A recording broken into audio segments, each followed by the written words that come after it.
heard several people who said that when they're coming down from the mountains, coming into this area, you could sense a heaviness and a darkness, like a dark cloud.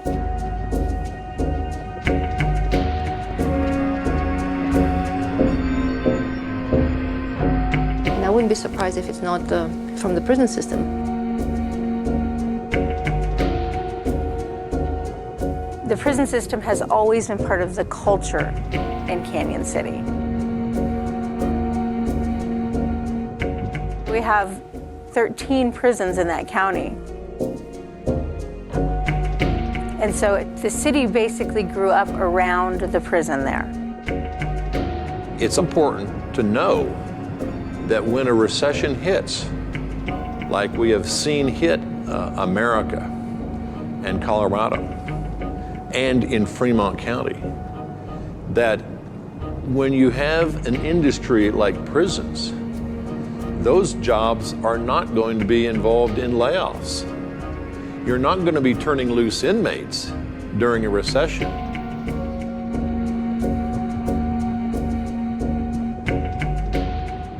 If the prison was not here, there would be nothing and nobody, because they have nothing else to offer.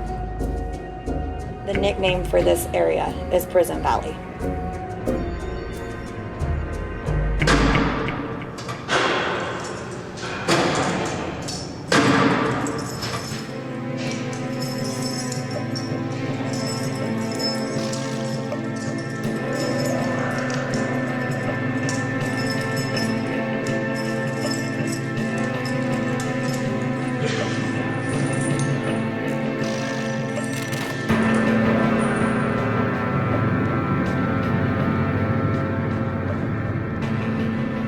We're in some godforsaken place in the middle of Colorado, Canyon City.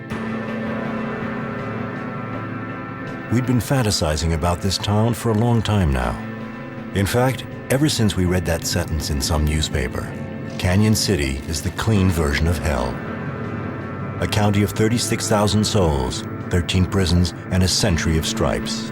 Almost a blueprint for what the future might look like. State-of-the-art prisons, 16% of the population behind bars, and an entire economy where even those on the outside are inside. The first person we met was the manager of the Riviera Motel in Fremont County, 2 blocks from Canyon City, not far from Florence, Colorado.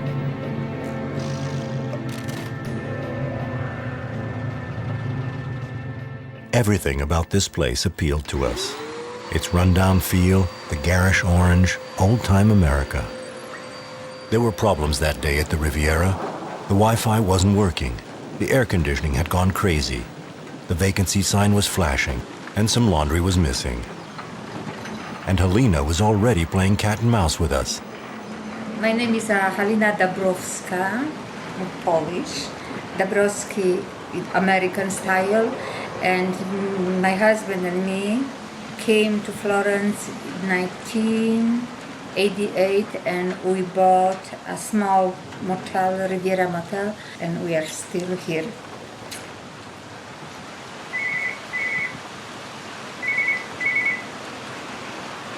Riviera Motel, how can I help you?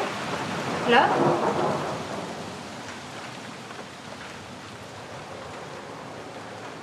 Then Helina got out some wine, homemade, from grapes and apples.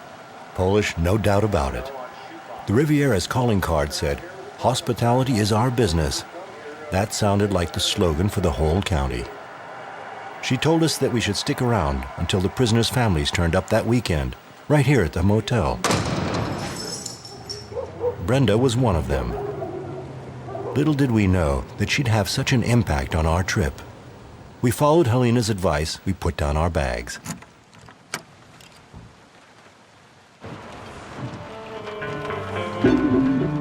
Everyone in Canyon City tells the same story. Not totally accurate, but not exactly wrong either.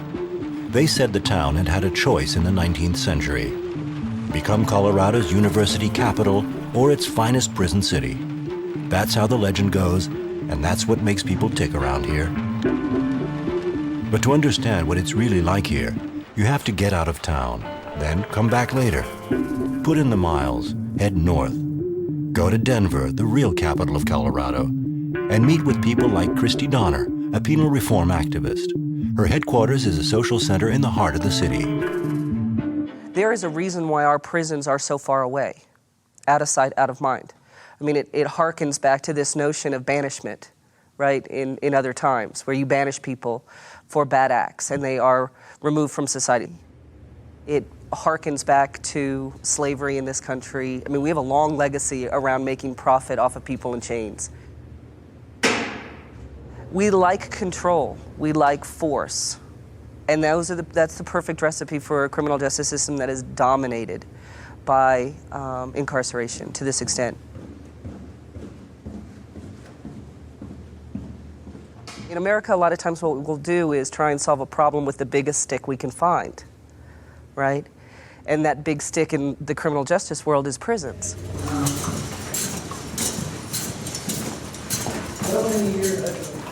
So that's the biggest threat that we can impose on people, right, is to lock them up, lock them away from their families, take away their freedom, take away their choice, bury them in far-off, remote, rural communities far away from their families. And so that's what we've done here over the last 20 years.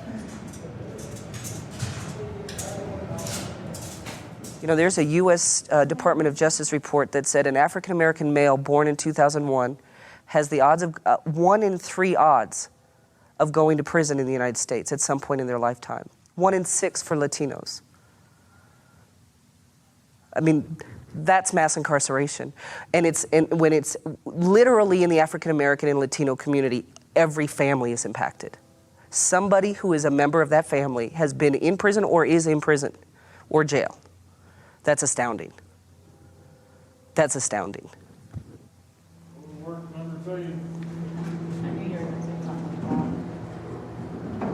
The war on drugs. More severe sentences, they've doubled in 20 years. A clampdown on probation. That's what's behind these figures. Donner runs through them, each one sounding like yet another defeat. You can't really tell which is going to win out, her weariness or her energy.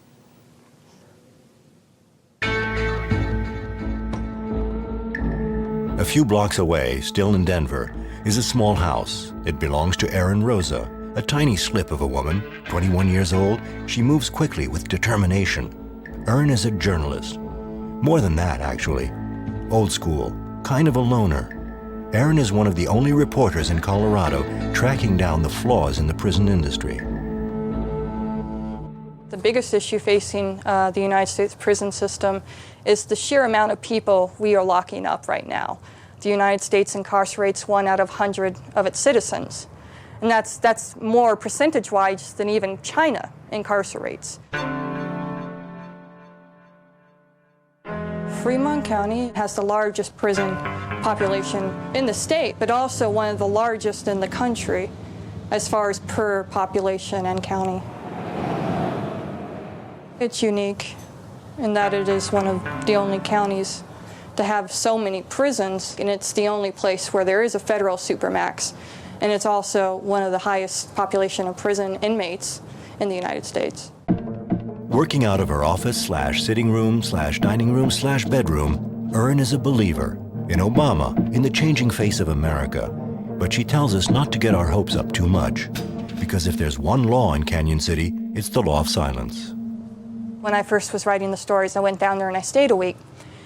And I made some initial contacts, but you also have to have the time to be there and to get the workers there to trust you so they will talk to you, and letting them know that you're not going to give their name. And that's the only way to get in, is to use sources on an anonymous basis. And your regular correctional officer, the person who's interacting face-to-face with inmates who are locked up at that facility, they're not allowed to speak to reporters, and if they do, they will lose their job. We left Erin to her work and hit the road back to Fremont County, determined to leave no stone unturned.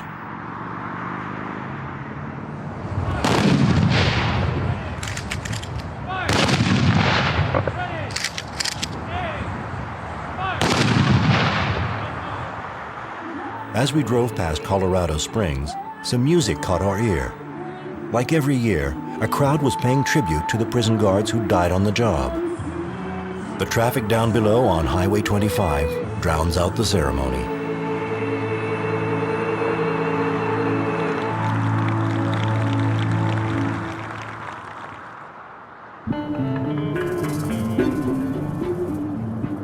Now we head back to town. Our destination, Supermax, the prison of prisons, half underground. The Colorado Sun had finally decided to join in. Welcome to Neighborhood Notes. The Florence Chamber Board of Directors invites you to their open house Friday, September 25th from 5 to 7 p.m. And thanks to the federal prison inmates for the renovations. On the way to Supermax on the edge of town is this motel. Super 8 has a story to tell. It used to be called River Valley. It was put up in 1992 to house workers building the federal high-security mega prison a mile away.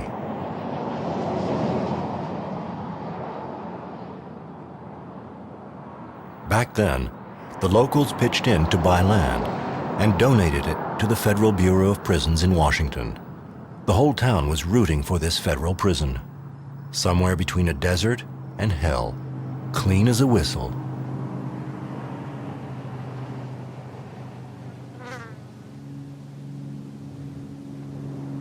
The administrative maximum is all built on sensory deprivation.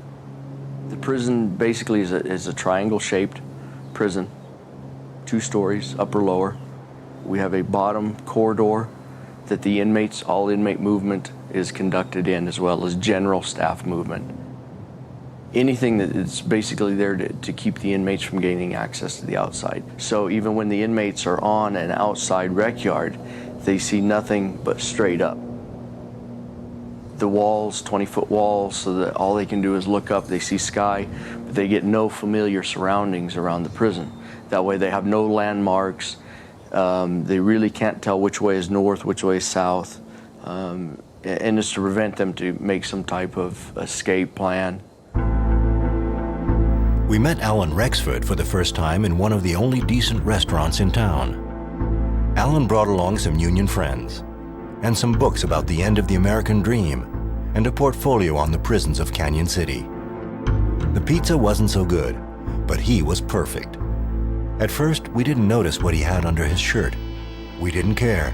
We just listened.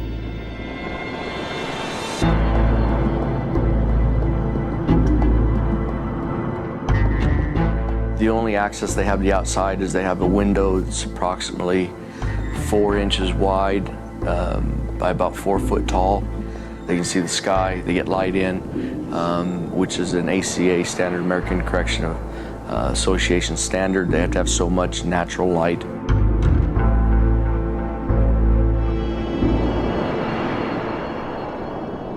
Almost every cell is exactly the same.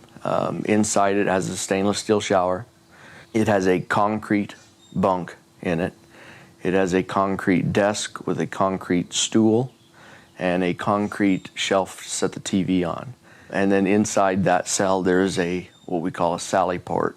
There's a functional set of grills and then a solid outside door. So typically we can open the outside door, deal with the inmate at that point through the bars, and then re-secure it. Supermax, home to the most dangerous prisoners in America, locked up in their cells 23 hours a day. Alan talked and talked. It's not every day the president of the Correction Officers Union speaks freely, or almost. We made a pact, no reference to the security system. Alan spoke about everything else proudly. Probably a question of survival. We take more the pride that we are the flagship, if I can call it that, the flagship of the Bureau. The administrative maximum is the prison, and the nickname for it is, of course, is the Alcatraz of the Rockies. So I don't think that we're really excited about having these prisoners in there. I mean, to us, they're inmates. One inmate, whether they're famous or not, is another inmate. The public, on the other hand, they like that recognition of the Musawis and the Kaczynskis and the Nichols and McVeighs and all this stuff in there. Of all the county's prisons, this is the most remote.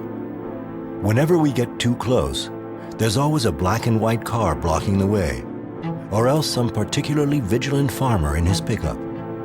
As we walk along, snakes hiss above our heads, and little cacti stab us through our shoes. All of them guards for the United States Department of Justice. We'd been warned. Sorry, but for you, the gates are closed.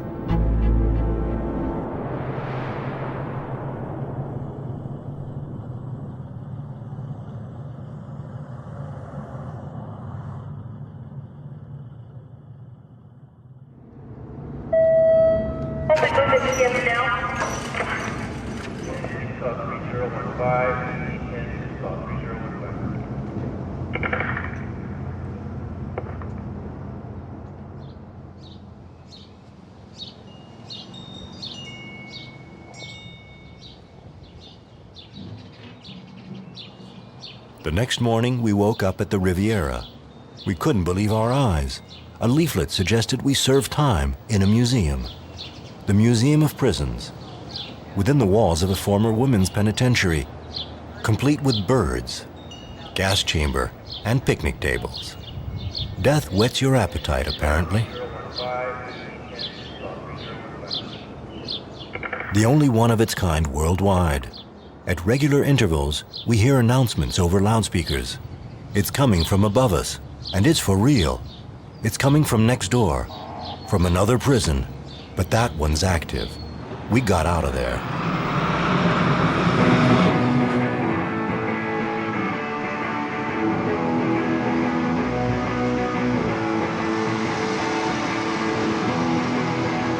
There's also a weird spectacle in Canyon City.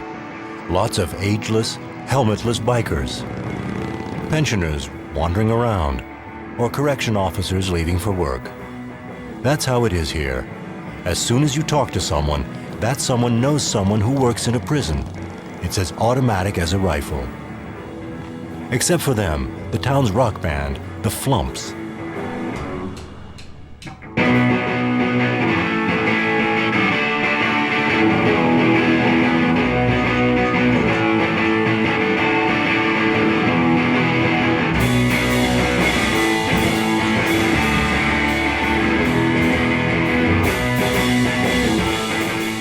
Nobody knows what their name's supposed to mean, not even them. We promise to come back soon and see them play. But right now, we've got an appointment just next door. Rick Smitley greeted us in the shop next door. By day, Rick keeps an eye on the electronic systems at the federal prisons. Metal detectors, telephones, radios, cameras, that's his department. The rest of the time, Rick runs dress code with his wife Shelley. Short-sleeved shirts, polo shirts, badges, insignia, pants, any kind of embroidery, that's their business. When we first started this business, because Rick works into the federal prison and he just has friendships and relationships within there, we had an initial clientele that came to purchase and see what the store was like out of curiosity. Once they started purchasing uniforms, I don't know, small towns were friendly. We started building relationships with the personnel. They can buy their uniforms from any one of 3 vendors in the United States, 4 vendors in the United States. We're one of the 4. Therefore, we ship. We don't just do uniforms for Florence, we ship all over the country. It sounded like the legend of the Wild West. It wasn't the gold diggers who made a fortune, it was the people selling pickaxes. Even though we could see that this was a cottage industry rather than the real prison industry, something told us we were getting warm. Okay. Did she say where she was going to go or anything to that effect? 2829, Highway 60, right near Lone Pine, Colorado 195, married.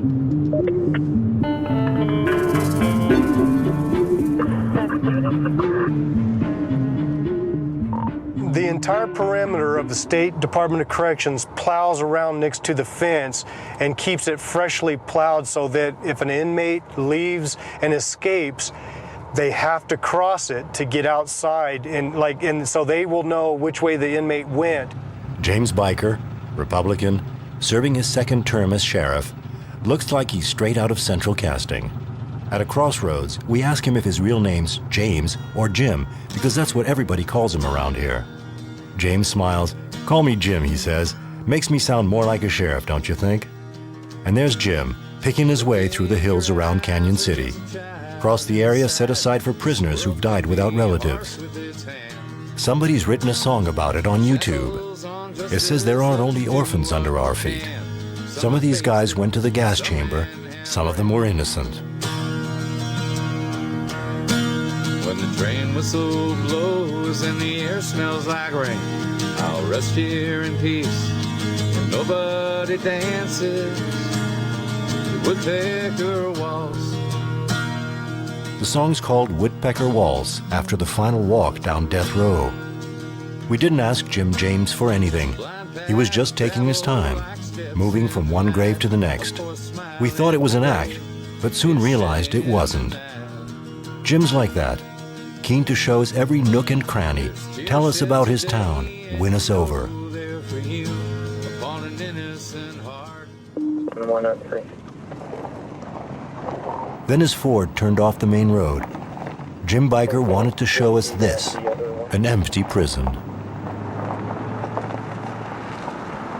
This is the women's facility that's no longer open, but this is it. That's where it was.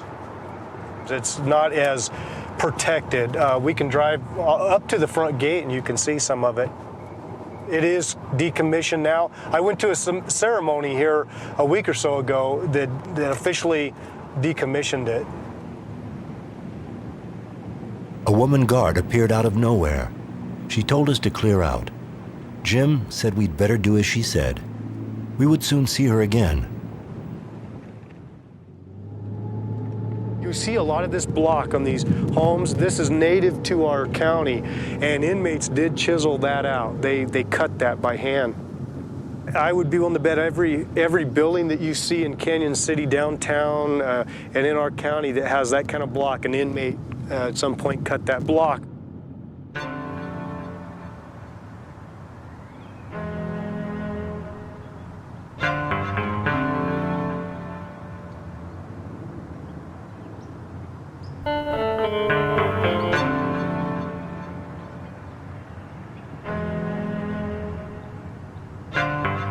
And so it went for 5 hours. Then Jim took one last turn off. We're going down. It's called Skyline Drive. You haven't been over it yet, have you? This was all built by inmate labor.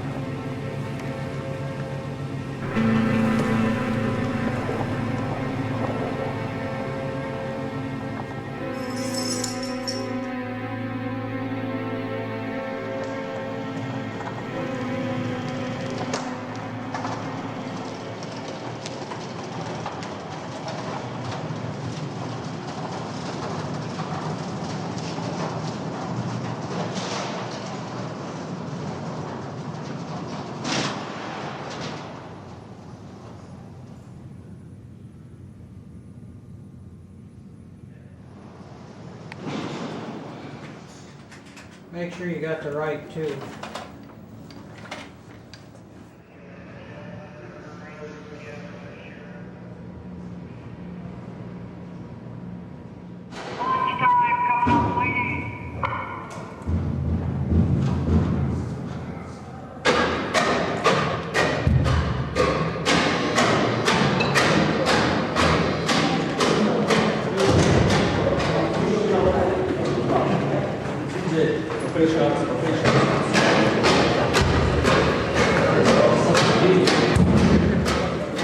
In his patrol car, Jim talked to us about his jail like it was his baby, like it was a motorcycle or a house. There was something surreal about his affection for prison bars. Jim told us again, in a prison, the food's the key. If you serve bad food, you create frustration, and that causes trouble. And so Jim sits down in the middle of the canteen, and Jim smiles at all these people he and his men have locked up.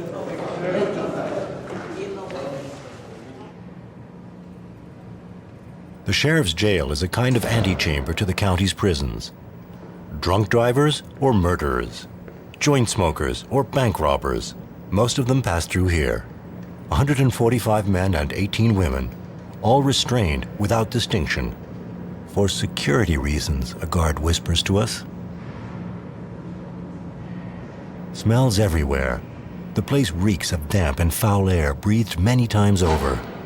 Colors everywhere, clues to people's past. The green uniforms are for the irredeemable, serious criminals. Red is for lesser crimes, stripes for minor offenses. Then, on the far side of the next door, our next shock.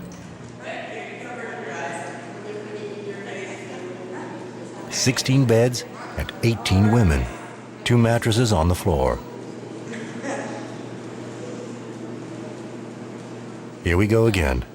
Jim stands facing the women, chatting, joking, rounds things off with a, "Shouldn't have come to jail, girls," and they laugh heartily. When it's over, Jim says goodbye and confesses, "I don't like to see all these folks in jail. That's how America became what it is. It's a cultural problem." We thank him and take to the road again, not realizing we haven't seen anything yet. On the far side of town, another prison, the oldest of all, traditional showcase of the Colorado Department of Corrections industrial prowess. License plates are a local specialty, a symbol of the region's prosperity. The state pays the best wages to prisoners in this workshop, $50 a month plus bonuses.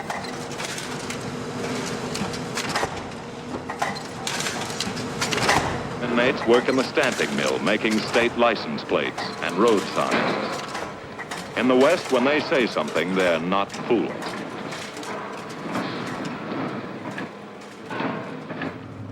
Buffy McFadden is a Democrat senator, a rarity in an ultra-conservative area like this. Buffy is pretty unusual all around. She greets us by bumping fists, couldn't care less about stale conventions. She's an endless stream of talk. The license plate plant, those are Colorado license tags for Colorado vehicles. They're all made here in Fremont County at the Territorial Prison. Off in the distance, every car looks as if it's carrying around a little piece of prison. License plates are a sort of prison takeaway here. Past, present, the official line remains the same. Modern penology recognizes man's need of work and furnishes tools and machinery. Because if they're not doing anything, they literally get into more trouble and cause more harm, the inmates. But also, our goal should be to teach an inmate a trade when they come out.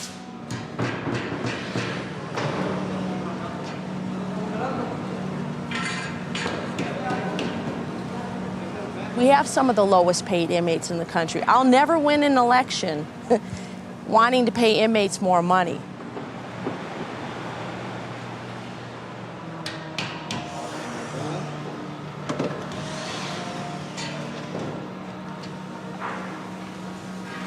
We should not make an industry of inmates. It should not be. And I call it the manufacturing mentality. In the United States, we've outsourced much of our manufacturing, whether it's autos, whether it's clothing, shoes, appliances, anything we purchase, much of it comes from outside of the United States now. So what are we left with in the United States? And it seems like we've gone to what I call we manufacture inmates through failure factories.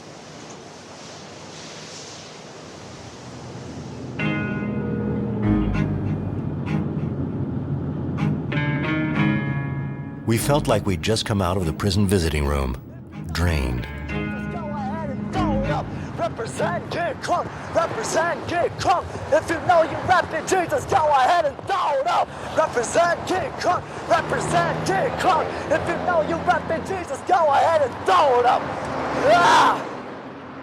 We had to drive to another appointment with Brenda, the inmate's wife that Helina, the manager of the Riviera Motel, had told us about when we first arrived. Her words came back to us. Brenda and her kids, she's coming to see her husband who is in the prison. And she's a really nice girl and I like her because she's pretty. She's never gave me any kind of problem like some other ladies who are coming to visit their husbands or friends in prison. Sometimes they steal from the room some stuff like a pillows, blankets, but she's really nice, so I like her.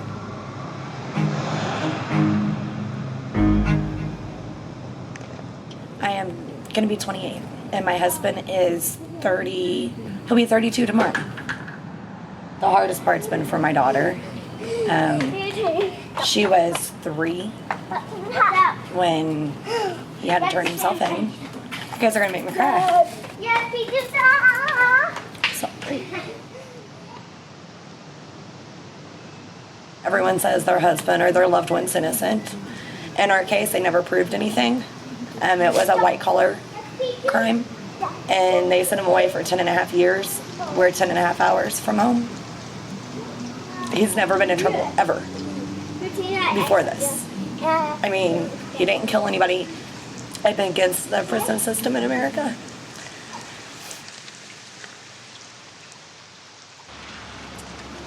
The only thing I buy here when I come is gas, and I pay a hotel. I refuse to buy food from here. I don't go out to eat at any of these restaurants. People here, it's mean to say, but a little on the trashier side. They get all this money, but they don't take care of stuff. Their houses are run down. If the prison was not here, there would be nothing and nobody, because they have nothing else to offer. The nickname for this area is Prison Valley. Brenda's daughter was playing with the daughter of another inmate's wife in the car park. Then Brenda got to her feet. "You guys got a few minutes?" she asked. And now we're heading towards the jail where her husband is held, out there in the hills, in the heart of the federal prison complex. And my girlfriend, Sandy, her father's here. We did not know each other before this experience. We're from the same town. I mean, we live within 15 minutes of each other. And most of the time it's single moms visiting their husbands.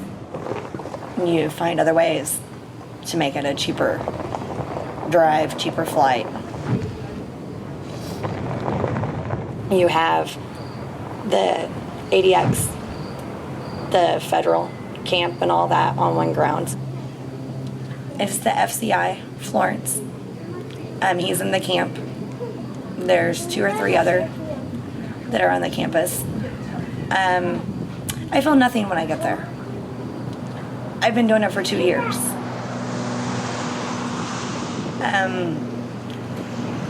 The first time, I called his mom, and I didn't want to go in.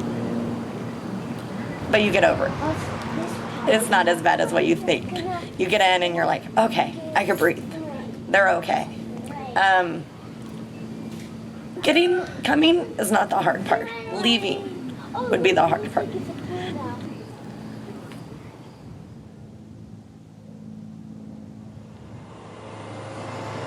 Early morning, and we had to get it off our chests. Understand how a whole town can put up with a system like this, surrounded by all these prisons.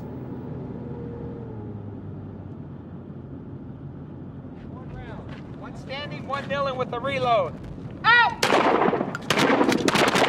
The remaining 5 buckshot.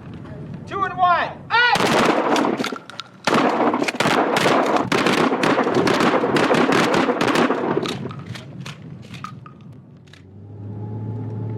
The council's longest-serving employee was waiting for us at the Florence Town Hall.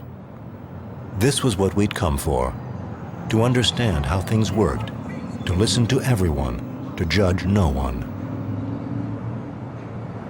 In late 89 and 90, when the Federal Bureau of Prisons was coming here to look for a site, the people in the area were very concerned about having another prison.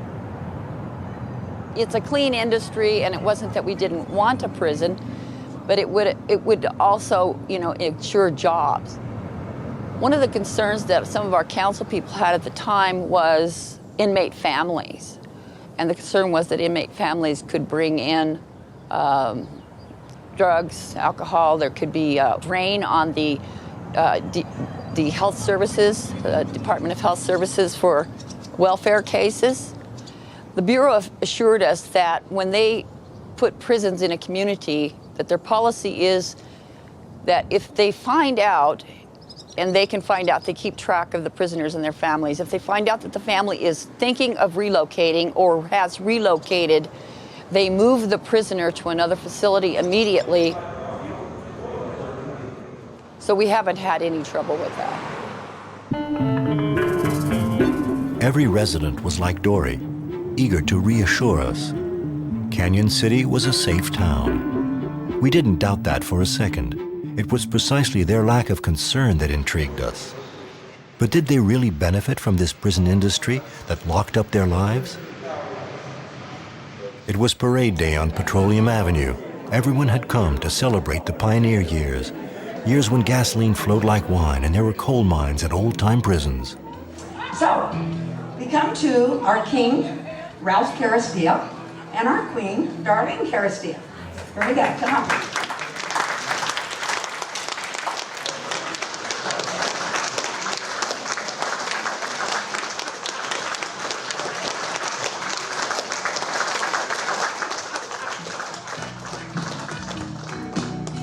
I'm going to Canyon City.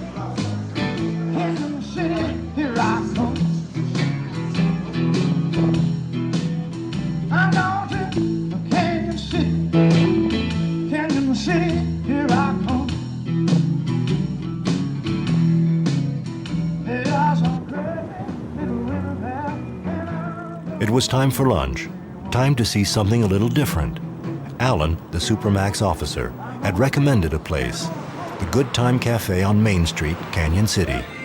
Christian, the owner, had worked as a prison officer for 7 years before opening it. When we walked in, his daughters were at his side. They were all smiles, even though it was rush hour. I was at the Colorado State Penitentiary, moving inmates constantly. Since I've opened this, a lot of the correctional officers that I used to work with now come here. I didn't want to make this a prison cafe, I wanted it to be kind of like just more of a family style restaurant, just to kind of separate from the prison. You tend to just take on the role of a correctional officer. You try and raise your family, and you tend to talk to your kids like an inmate. It's when you talk to an inmate, it's basically yes or no. Where the kids grow up, so you start to be stern, and it's just like, cut to the chase. We want to get to yes or no. You kind of put up a front, you show no emotions at the prison, because you're a correctional officer, so.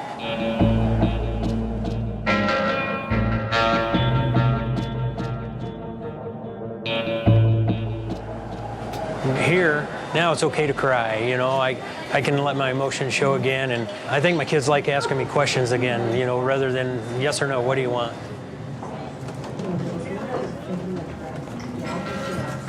We wolfed down one of Christian's famous sandwiches and hit the road again. So the prison business was just like any other. It had its hidden perversities, its stress in the workplace, its secrets. Just before the highway to Supermax, a house, one of a kind. We knocked on the door, and Dr. Spinaris told us about what she'd seen and heard. And her concept of correction fatigue, an illness many people in town suffer from. This is where correction officers can come for psychological counseling.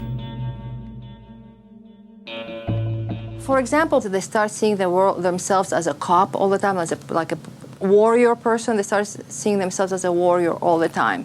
So even if they're grocery shopping at Walmart or at Disney World, they're still on patrol, observing, studying, expecting danger. They the worldview changes drastically, where people start thinking of that everybody's a liar, everybody's a con, everybody is going to try to exploit and manipulate. They don't trust anybody as a result.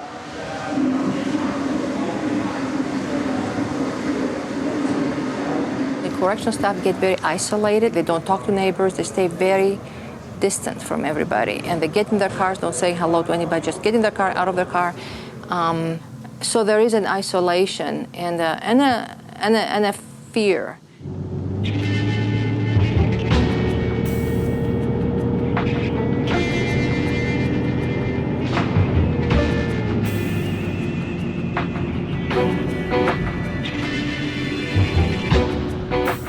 It seemed like everyone had their own reasons, their own explanation, as if two worlds coexisted here, the town and the prisoners' families.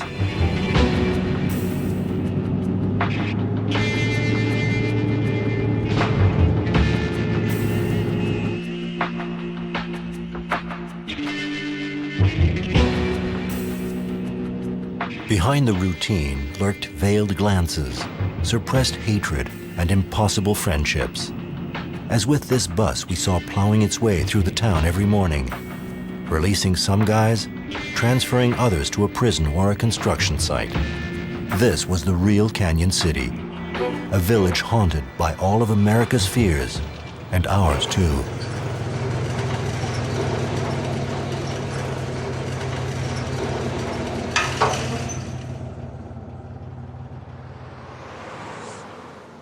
Fear means having to lock your door, not being sure of who your neighbor is,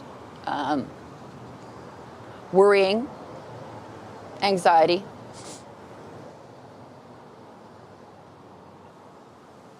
Well, and I'm glad you're going to ask every person, because I'm sure every person is going to give you a different answer. Fear to me is I guess, different. I'm concerned with my family. So fear in dealing with my job is not fear of who I work with or who I'm interacting with every day. Fear is not being able to return to them. Fear? What does fear mean?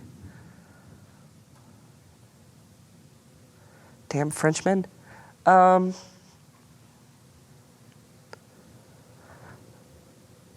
don't know. I don't spend a lot of time thinking about fear.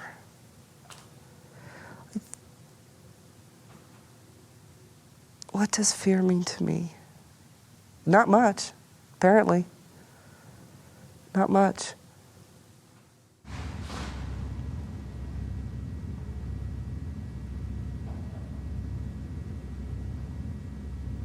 The fearful America you encounter in Canyon City is also an America in recession. Like this women's penitentiary, the one we'd been denied entrance to with the sheriff. Closed down for good 1 week before we came to town. Budget cuts, $5 million saved, all its inmates transferred.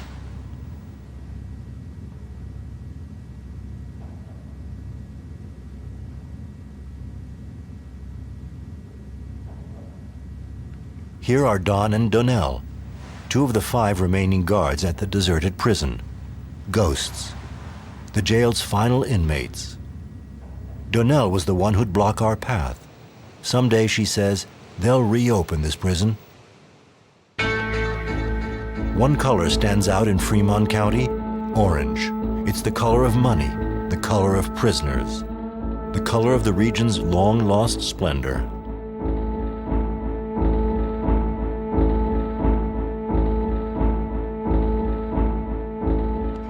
On the day of the annual parade, everything's orange. On Main Street, we see everybody we'd met so far. Followed by the Fremont County Sheriff Jim Biker, and of course the State Patrol was here, but apparently they are in pursuit of someone.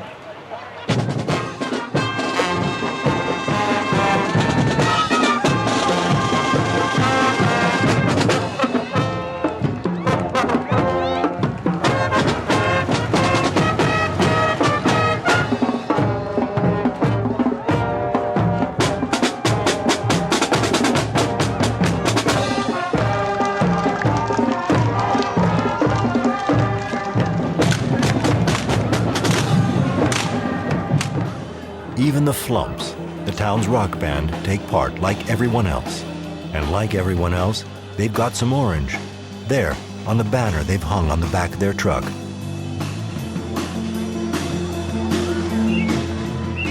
But this orange belongs to the past and its fading memories.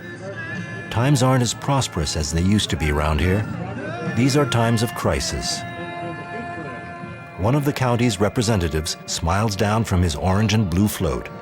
His name's Ed Norton, a Republican. He says it like it is. It's also important to know that when a recession hits, like we have seen hit America and Colorado and in Fremont County, that when you have an industry like prisons, those jobs are not going to be involved in layoffs. You're not going to be turning loose inmates during a recession.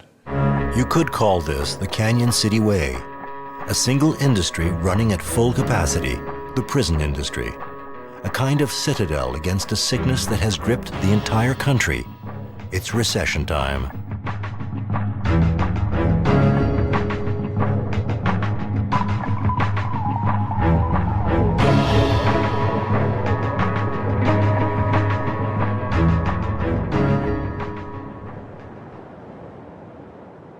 We have seen a positive economic impact from just the construction.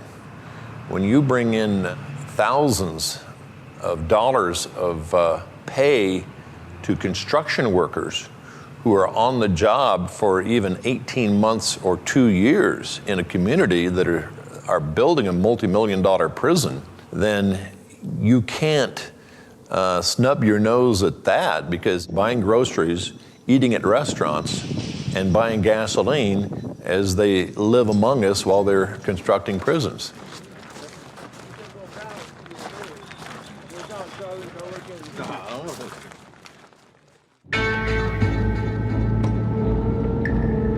Credit card companies have been given billions and need to clean their books once and for all. And that's great news for you. We're Credit Answers, and we'd like to offer you free information that will show you how to settle your credit card debt with payment plans customized for you. It's yours free by calling 1-800-400-0705. Don't declare bankruptcy. Live better, debt-free. But the citadel has started to crumble. The crisis seems to have struck at the very foundations of the system. To the east of Canyon City, a mega prison is sprouting. It's the Colorado State Penitentiary No. 2. It was supposed to be state-of-the-art. It's a bottomless pit. We're joined by its spokeswoman, Catherine Sanguinetti, a lovely woman, always smiling, always impeccable, despite the lack of funds to pay the staff and the hail of criticism. Colorado State Penitentiary 2 is costing the state approximately $163 million to build. We currently do not have the money to open Colorado State Penitentiary 2. We were planning on opening it this next fiscal year. To save $17 million, we chose to push that out to August of 2010.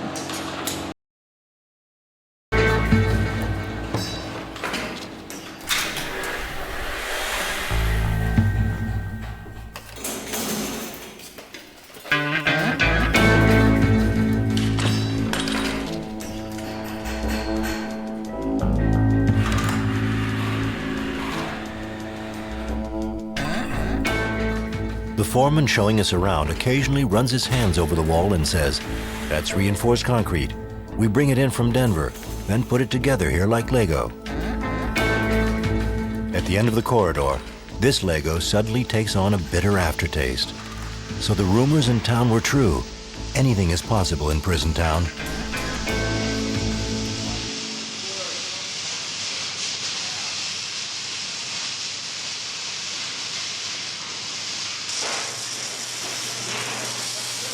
The cells at Colorado State Penitentiary 2 have been built by inmates at Fremont Correctional Facility in our welding shop.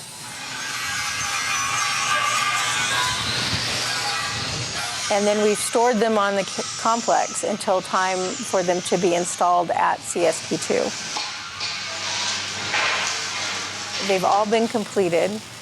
The inmates have also made some cells for other companies, some private prisons and other states as well.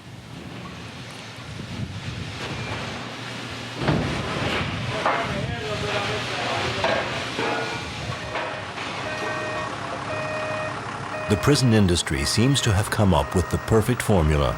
The customer becomes the supplier, and the supplier provides labor at unbeatable knockdown prices. There's one last thing we'd like to understand before we leave town. A casual comment by the spokeswoman for the Colorado Department of Corrections about the cells they build for private prisons. We had to get to the bottom of this commercial partnership. Frank Smith arrived at the Riviera Motel right on time. It was our last day in the area.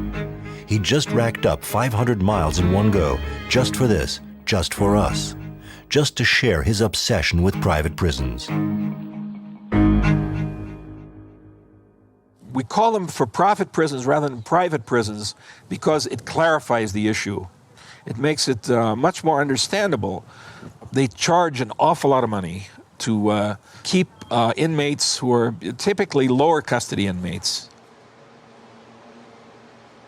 Private prisons make money the longer prisoners stay, and that's why, in fact, they influence the laws that have more people arrested and convicted, and have longer terms when they do get convicted. Frank Smith is an activist on all fronts and every highway since 1996. As for us, however many requests we made to the market leader who ran prisons all over Colorado, we always got the same response: categorical and unwavering, a standard answer.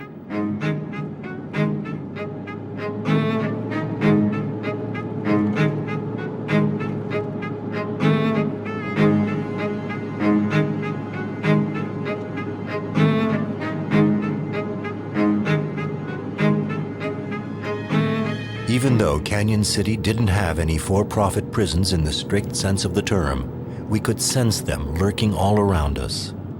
Like private branches of a state system Fremont County was pioneering. The state and the private sector worked hand in hand, dividing up the prison business between themselves. The power of the lobbying of these private prison organizations is immense. The Corrections Corporation of America, the largest one, spends $3 million just lobbying Congress. And then they spend equal amounts of money around the country lobbying state and municipal politicians and executives. Private prisons are an extension of the capitalist dream, which is to exploit everything, to exploit labor, to exploit the political process, to endanger people to the end of more profits. The private prison is an excellent example of that, just like the war machine is an example of that. It's totally out of control. It's virtually unaccountable. It's unaudited. So this was the deal.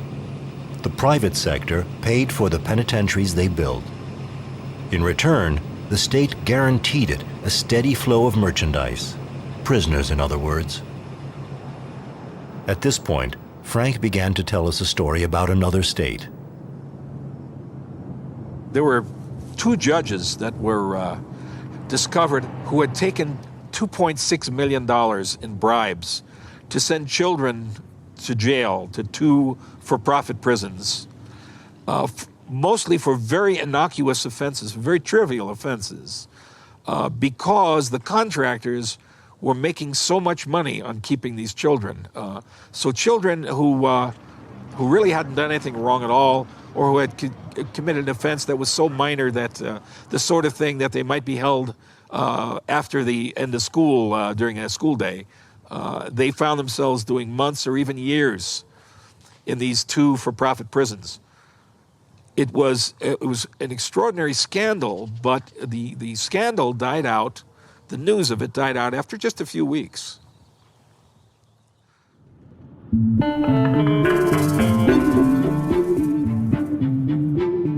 The time had come for our final appointment. Come what may, we just had to hear from someone who'd been inside a private prison. So we set off up into the Rockies, 2 hours drive from Canyon City, and this is where we got to, the end of the world, the end of the road. Donna Como's house.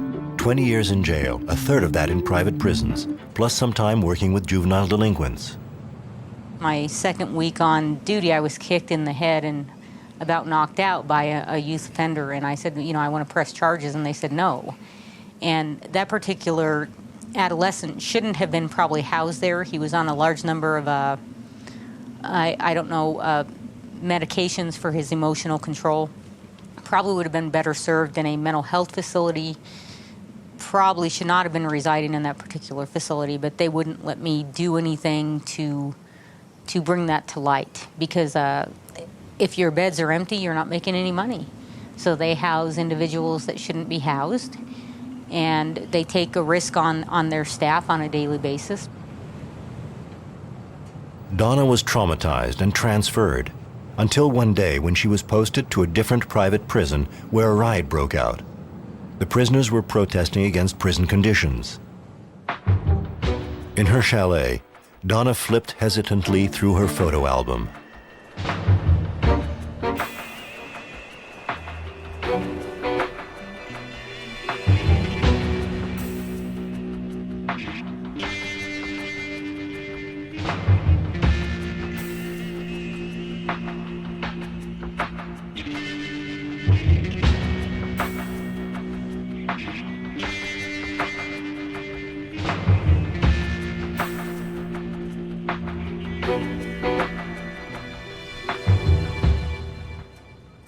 I understand that states and federal governments end up in a situation where they don't have the money to build new institutions, but there's other solutions to that. Change your sentencing laws. It may not be favorable with the public, you know, so be it, but it's better than doing what we're doing, which is basically you're leasing out human life.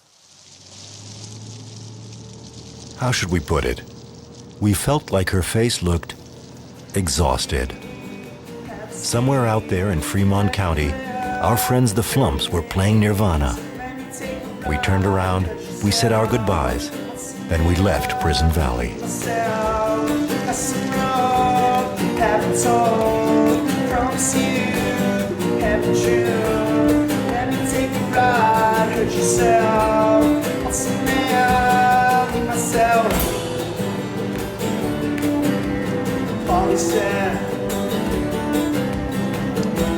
Polly says her back hurts.